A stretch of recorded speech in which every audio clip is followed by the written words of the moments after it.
Hello mga kapets, welcome back ulit. At for today's video, magbibigay lang ako sa inyo ng isang mabilis na update sa aking mga binibreed na balloon mollies dahil 2 weeks ko silang hindi nasilip. Hinuhulugan ko lang ito ng pagkain tuwing papasok ako at pag-uwi ko galing trabaho.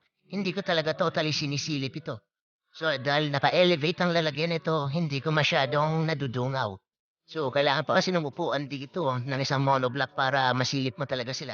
So pag medyo tinatamad ako, huhulugan pa lang ng pagkain. Pero yun nga, nakakagulat dahil healthy sila. Tama lang talaga yung binibigay kong dose ng pagkain sa kanila, hindi na pollute yung tubig.